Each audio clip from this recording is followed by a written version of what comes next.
Salam dan bahagia. Saya Variana SPD dari SMP Negeri 1 Katingan Hilir.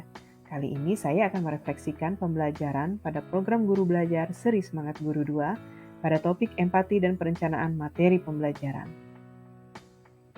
Adapun hal baru yang saya pelajari pada pembelajaran kali ini adalah mengenai empati. Empati adalah kemampuan untuk memahami perasaan, pikiran, dan keinginan orang lain, namun pada saat bersamaan tetap terpisah dengan menjadi diri sendiri.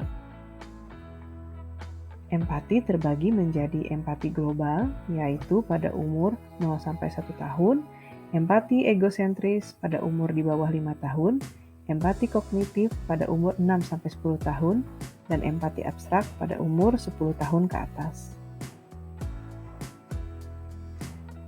Faktor empati yang pertama adalah faktor kognitif, yaitu pemahaman tentang nuansa emosi, dan faktor afektif, yaitu saat seseorang melihat kejadian di luar dirinya dan dapat memahami apa yang dirasakan oleh orang yang mengalami kejadian tersebut.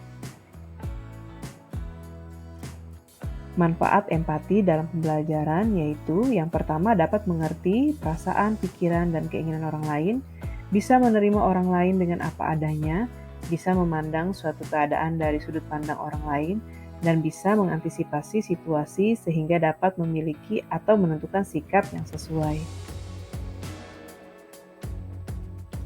Bagaimana mengasah empati? Yang pertama, kontak mata. Saat orang berbicara, upayakan untuk menatap wajahnya. Yang kedua, respon yang sesuai.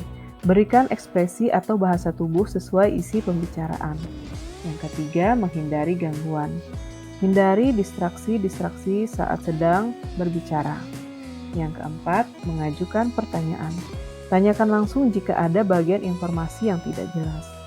Yang kelima, parafrase, yaitu mengkonfirmasi pemahaman kita terhadap orang tersebut. Yang keenam, tidak memotong pembicaraan. Dan yang ketujuh, yaitu transisi peran.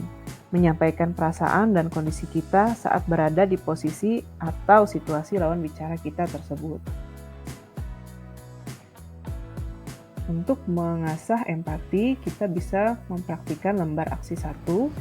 Yang pertama, aktivitas 1 mengenai emosi diri sendiri, yaitu merenungkan salah satu pengalaman emosional.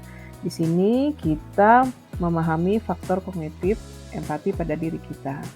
Yang kedua, aktivitas untuk memahami emosi orang lain dengan merenungkan keadaan di luar diri kita sehingga kita bisa memahami faktor afektif empati yang ada pada diri kita.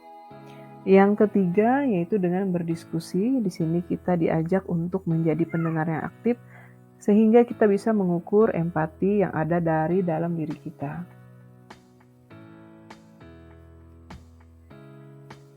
Praktik ini akan efektif jika ada komitmen, di mana akan melatih nuansa emosi, menampilkan sikap mendengar aktif, dapat melihat kebutuhan siswa, dan mencari rekan yang dapat serius mendukung kemajuan diri kita.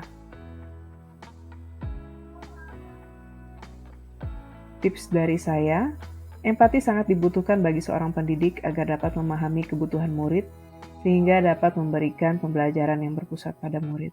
Oleh sebab itu, empati harus selalu dilatih dengan merenung, sehingga nantinya dapat bermanfaat bagi diri sendiri maupun orang lain di sekitar.